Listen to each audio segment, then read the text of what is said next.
Alam nyo ba na yung Chapultepec Park ay 2 times bigger than Central Park sa New York, kung saan tayo nanggaling. 2 times bigger than Central Park. I feel like we're traveling back in time. Hola! From Mexico! Kumusta kayong lahat? Como estas? Charing, tama ba? This is Dave, the Kuripo Traveler, at nandito tayo ngayon Roma Norte area ng Mexico, kung saan tayo nag-stay. Nandyan yung hotel ka sa likod, at katapos lang natin kumain, guys. Actually, brunch na yon kasi super nakakabusog yung churros sa El Moro. Nasa likod. Sabing El Moro. Basta, ayan, nasa likod. Yan yung best churros dito sa Mexico City. So, ngayon, magpupunta tayo sa Chapultepec. Tama ba? Chapultepec Park. Google Maps is key. Nabasa ko sa blog. Lapit ang camera, wait. Nabasa ko sa blog, yung magandang entrance sa Chapultepec ay yung malapit sa Estela de Luz. Yun daw yung magandang entrance to Chapultepec Park. So, Chapultepec Park, that's the largest and oldest park in Latin America. Public urban park in Latin America. Tapos, ituhog na rin natin yung, of course, yung kanilang Museum of Anthropology. Ang daming museum sa Mexico, pero kung pipili daw tayo, yung Anthropology Museum. Kasi kahapon galing din tayong tour, tapos sinabi ng tour guide natin na it's a must kapag pupunta kayong Mexico na bisitahin yung kanilang Anthropology Museum. Kasi ang dami namang museum dito, sayang naman kung hindi natin siya mabibisita, diba? So isa yung Mexico sa bansa na may pinakamaraming museum sa mundo. Lakad-lakad lang tayo. Today is Sunday. And it's a very laid-back neighborhood, yung Roma Norte. Hindi siya as bustling as Centro, yung historic center of Mexico City.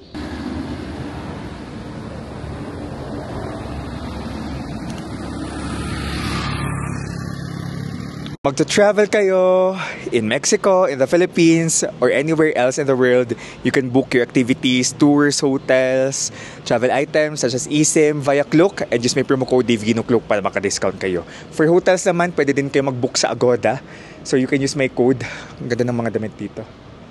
You can use my code Dave Agoda para maka 10% off kayo. I-comment ko sa baba yung links ng mga binook natin. I love walking kasi dami nating nakikita na bago kapag naglalakad tayo.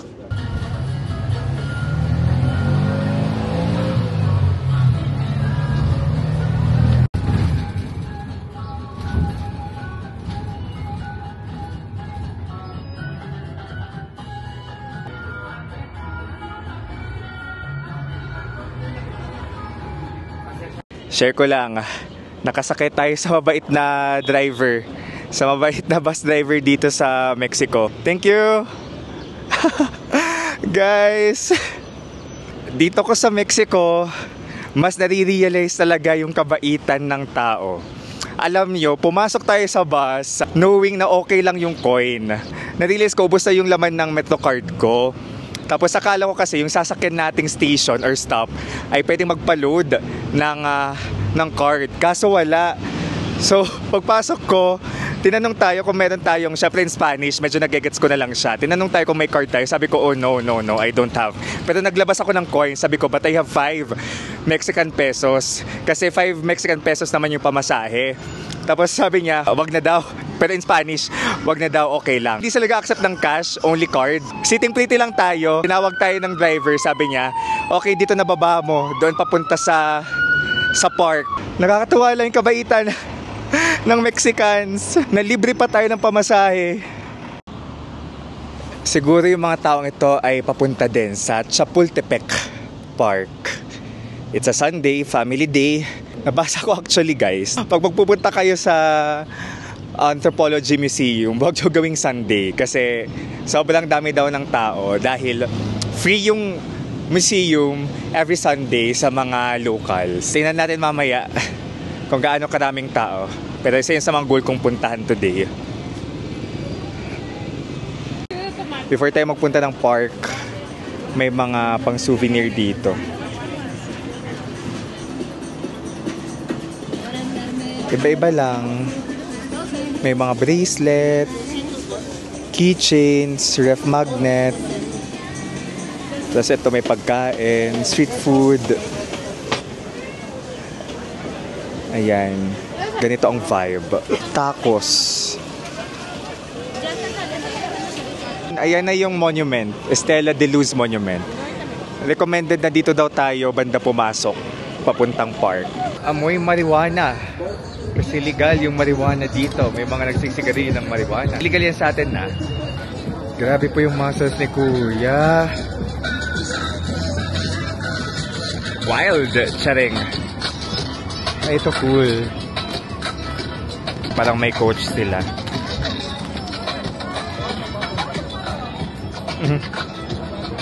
Yung Estela de Luz Monument, and this is a symbol of hope and resilience ng Mexico. It is a monument to commemorate Mexico's independence from the Spain and the centennial of the Mexican Revolution. O ayan. So meaningful pala itong monument na to na dinadandaanan lang natin kanina. Ito yung monument and dito tayo papasok. Daming tao because it's Sunday. But at least we get to experience the family day here in Mexico. May mga paninda din dito sa bungad ng Chapultepec. Ang saya na merong mga kapunuan in the heart of the city, no? Alam nyo ba na yung Chapultepec Park ay 2 times bigger than Central Park sa New York, kung saan tayo nanggaling. Ang laki ng Central Park, guys. Pero ito ay 2 times bigger than Central Park. Ang relaxing lang maglakad. Mahangin. Kita natin pamipamilyang nandito. Magkakaibigan din. People of all ages are here. Ayan, may mga nagbabike din pala. And ayan, we have more time lang talaga. I'd like to bike. Kaso may iba pa akong gustong makita eh. Kaya prioritize na lang natin yung mga gusto nating makita kaysa sa kagustuhan nating magbike. Merong 4 sections itong park na ito. Pinakaunang section, first section yung pinakasikat. Nandun yung Chapultepec Castle na naging residence ng presidents ng Mexico. Pero ngayon hindi na ito yung residence ng presidents eh. Yung first section, zoom ko nandito yung Museo Nacional de Antropología or, diba, gets ko siya. National Anthropology Museum. Zoo. Meron ding zoo dito sa loob. Yung iba di ko na gets. Alright. From entrance, dire-diretso lang tayo, then magpapa-left para makapunta tayo sa castle. Meron ditong displays ng photographs, pero it's in Spanish, kaya di natin gets. Nagpapapicture din yung ilang locals sa ilang photos dyan. Cute! May nagbabasking din dito ng mga bagets.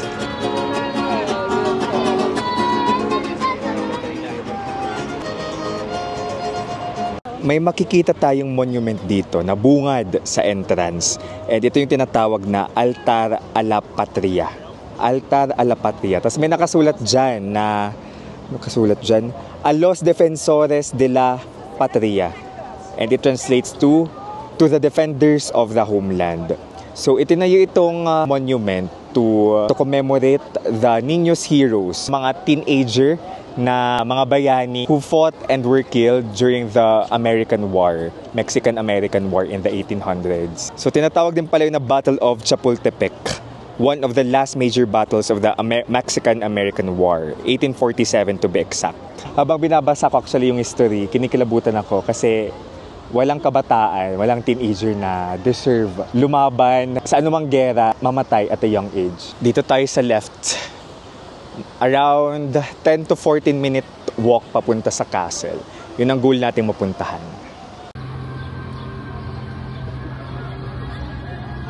Actually, Google Maps lang talaga yung ginagamit natin. Pwede rin pala sa kabila. May mga bibi dito.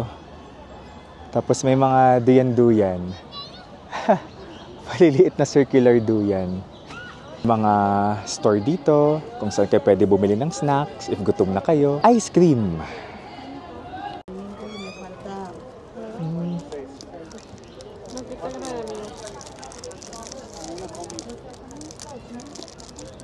May mahabang pila dito at di ko alam para saan to. Pero nafe-feel kong pila ito para sa museum.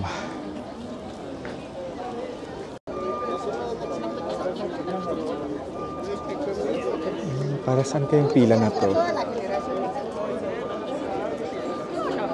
Hindi siya pila para sa museum.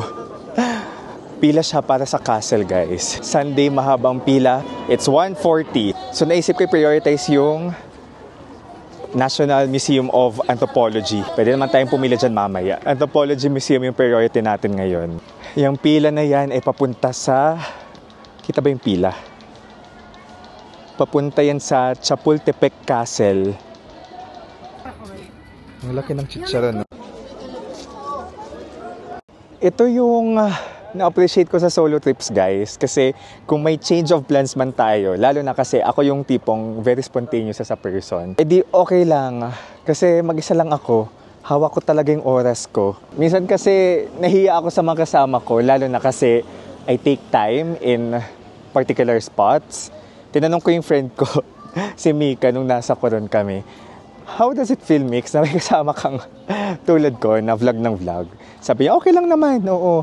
May adjustment lang sa sa time kasi need maghintay, pero okay lang naman daw. Yun yung dapat i-anticipate na mga kaibigan kong gustong sumama sa akin sa pag-travel or mga makakasama ko sa travel na hindi ako yung tipong pak alis agad. Kasi kasama sa experience ko ng pagta-travel, yung magtitake ako ng videos, after taking the videos, nanamnamin ko pa yung place. It really takes time for me to savor the spots and at the same time to capture the memories or moments.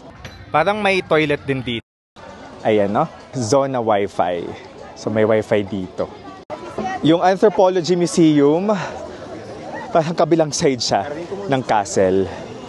So, tatawid pa tayo.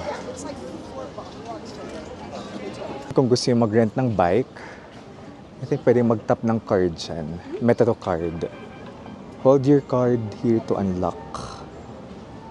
Ayan. Kung may time talaga kayo, I think okay pumunta dito ng whole day para ma-maximize yung park. May nagtitiktok pa din, no? In fair, mas konti yung tao sa side na to, papunta sa Anthropology Museum. Maraming museum sa loob ng park, and isa lang ito yung Museo Rufino Tamayo. May mga nagpipiknik din. Gusto kong area na to, mas laid back. Aso naghahabulan. Something interesting. There's a spectacle happening right now in front of us. Ayan o. May tao sa taas.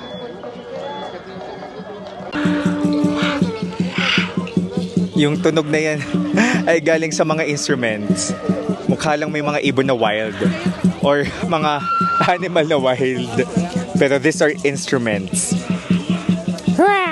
Ganon yung tunog. I love Chapultepec. It's eventful. Daming nangyayari. Mas maikli yung pila dito sa museum versus the castle. At least, andito na tayo.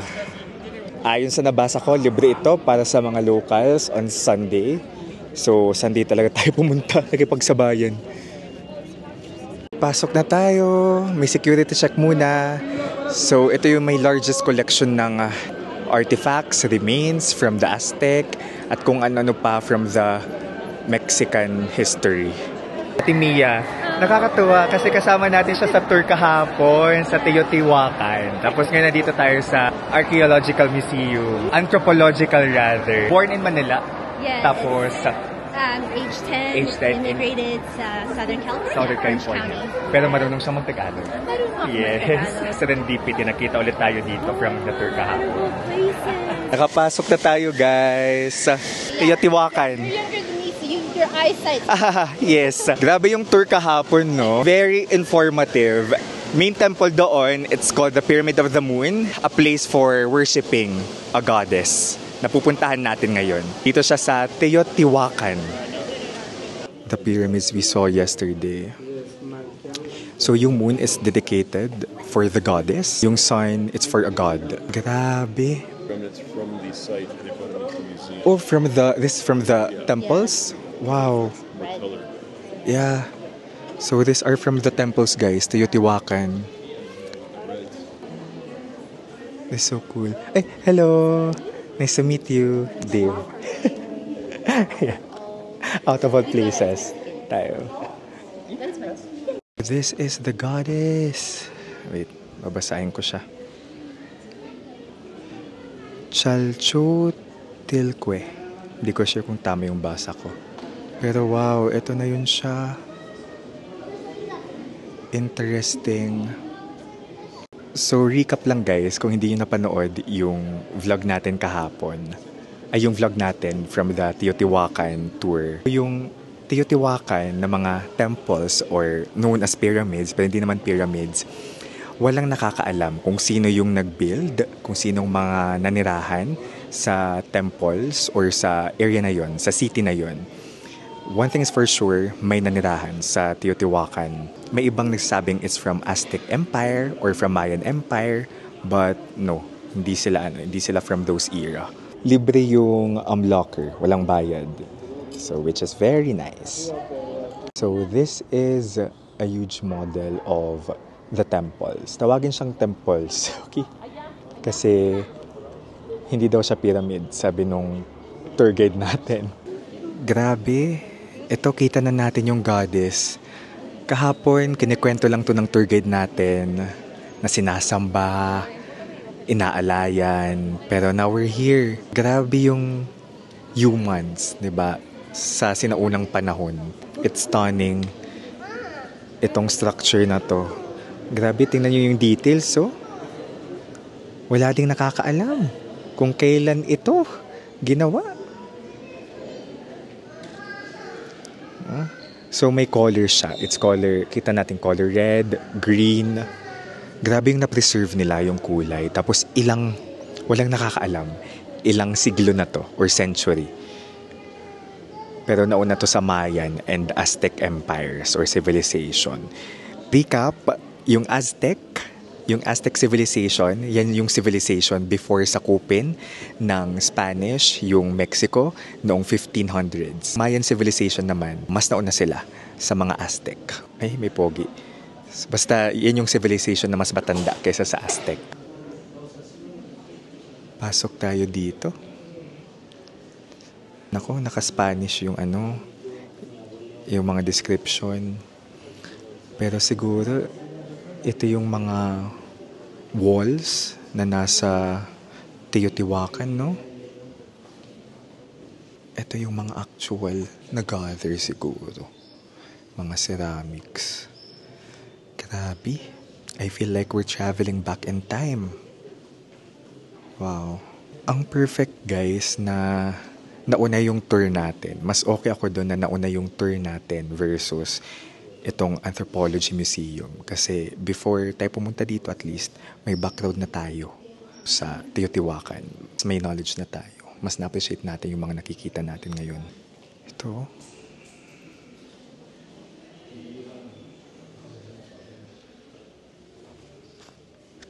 May nakita kong bata, may dala siyang papel. Feeling ko nag-assignment siya. Required silang pumunta dito. Wala, nakakatuwa lang. Dapat talaga pinag-aaralan natin yung kasaysayan. The past is the key to the present. Or the future. Choose na lang kayo kung anong tama. Charing, nag-loading. Hindi ko pa rin na-search kung saan ang tama. The past is the key to the future or present. Ito mga ceramiko. Ceramiko? Yung mga art na tulad nito, this mirrors or reflects kung ano yung naging buhay nila before, their lifestyle, yung mga pinagawa nila, diba? Tapos, kung may mga hayop man sa mga paintings, it also reflects paintings or art na kung ano yung mga hayop na nakikita nila before. May nabasa tayo dito na yung Teotihuacan estimated na nag-collapse siya noong 750 AD. Tapos kapon din sa tour, nalaman natin na nagsialisan yung mga tao sa Teotihuacan because it's some sort of a desert. Walang tubig kasi 'di ba nakakaroon ng sibilisasyon sa mga lugar na may tubig because tubig yung source of life. Kung walang tubig, God bless. Tapos na-excavate daw ng mga archaeologists yung remains ng mga natira sa Teotihuacan. And they found out na mga malnourished yun.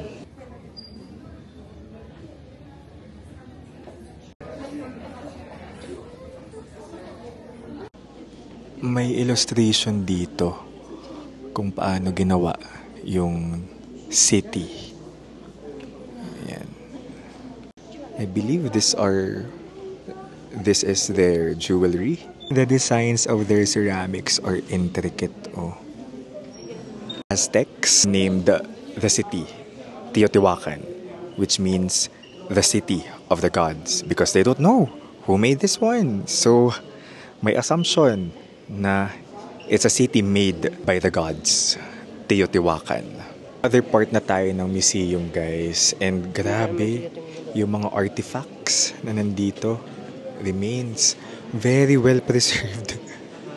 Talagang buong buo. Oh? This is how the ancient Mexico City looks like. Or ang tawag sa kanya ng mga Aztecs ay Tenochtitlan. So yung Aztecs, they ruled Mexico City before, or Tenochtitlan, around 1300s to 1500s. Okay? Bago sila sakupin ng Spaniards. Remains ng hayop.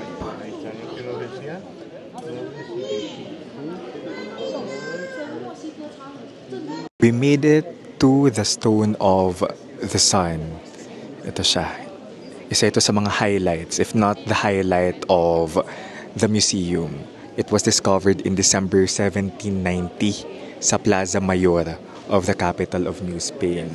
Plaza Mayor, nasa ano ito? Historic center of Mexico City, kung saan tayo nagpunta nung first day. So this Stone of the Sun, this sculpture, identifies that the Mexicas, or yung mga sinaunang Mexican, are above all others. Nakapagpa-picture na tayo dyan. So, maraming salamat sa mababait na Mexicans. Ilang beses tayong kinunan dito ng litrato ng strangers. So, yung isa, kinunan lang talaga niya ako. Yung isa naman, gusto magpa-picture sa akin. Tapos sabi niya, ikaw gusto mo din ba? Of course, why not? So, kapag nagsosolo travel kayo, kaya nyo pa rin makakuha ng picture na hindi selfie. Ayoko kasi magbitbit. Nagbitbit ako ng tripod, pero ang hassle, nakakatagal siya. Ito yung kitchen nila before, yung kanilang kusina. Ito naman, may model dito guys ng Tlatelolco Market. So that was the biggest market at that time and most important market in Mexico. Kasi lahat ng uri ng produkto binibenta dito. Isa din yan sa mga pinuntahan natin sa tour kahapon. Kanina ko pa na-mention yung tour, pero yung tour na yan mabubuk nyo sa Klook. Okay? Ilalagay ko yung link sa baba. Very sulit yun. Nasa 3K. I think ito na yung last papasukan natin na museum. So it's dedicated for the Mayas. Ito ay isang cave art from north of Mexico. Yung ibang displays ay meron namang English translations. Grabe guys. Grabe, kalabas na tayo. Ilang oras ba tayo doon? Magpo-4 na. Sinik mga 2 hours. Tama ba? Mga 2 hours. So you can spend more para mas ma-appreciate nyo at mas manamnam yung museum. Grabe yung learnings natin dito sa Mexico about their kasaysayan, about their history.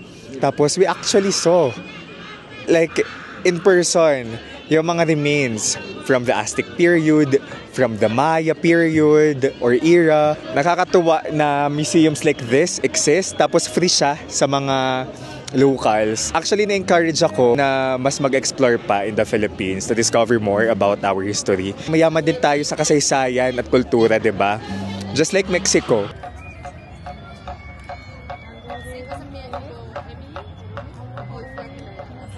Wala nang pila. Ay, meron naman, pero may clean na lang. Papuntang castle, Chapultepec Castle. Masakit na pa ako kakalakad. May museum pa dito. Madadaanan on the way to the castle. Castle? Spell castle. Finally, papasok na. We arrived in Chapultepec Castle. Very historically significant ito dahil displayed a key role in the Mexican-American War, especially in the Battle of... So nakita natin kanina, no, yung altar na dedicated para sa 6 niños na mga bayani na namatay guarding this castle. So naging, again, residence ito ng emperors, ng president, pero ngayon hindi na. It's nice. Maganda din daw yung view dito ng Mexico City. So look.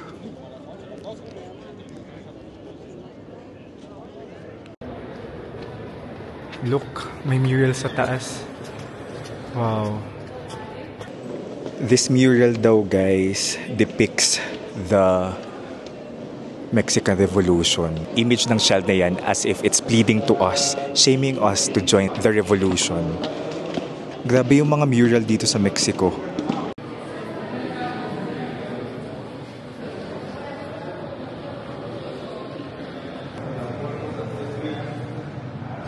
Ayan, nakakit na tayo dito sa Chapultepec and may overlooking view ng Mexico City. I forgot to mention, di naman tayo siningil nung pagpasok natin dito sa Chapultepec Castle. So I think it's free. Yung museum, Anthropological Museum, around 250 pesos. It's time to leave. Na-maximize natin yung time natin dito sa Chapultepec Park. Kulang yung half day to really explore everything. I think you should spend days here para ma-explore lahat. Kasi again, this is 2 times bigger than Central Park. Tapos maraming museums around. So if you really want to immerse yourselves, for example, sa Anthropology Museum, spend kayo doon ng whole day or half day para mas ma-immerse kayo. Happy naman ako sa naging experience natin. We were able to see artifacts.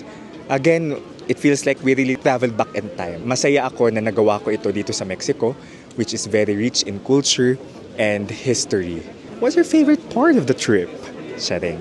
Ayan, palabas sa mga tao kasi magpa-5 na. Paubos na rin yung memory ko. I mean storage. Yung memory card. Palobat na rin ako. So dito ko na-end yung vlog sa Chapultepec Castle. Tingnan nyo naman yung dami ng taong pababa. Ayun. Mag-isa lang ako pero feeling ko may kasama ako dahil sa inyo nood. Maraming salamat. Muchas gracias. Pinagtitinginan ako ng mga tao dito. Nagsasalita lang naman ako. Ayan, 10% lang battery. Nag-notify na. Sige. Bye-bye. From Mexico.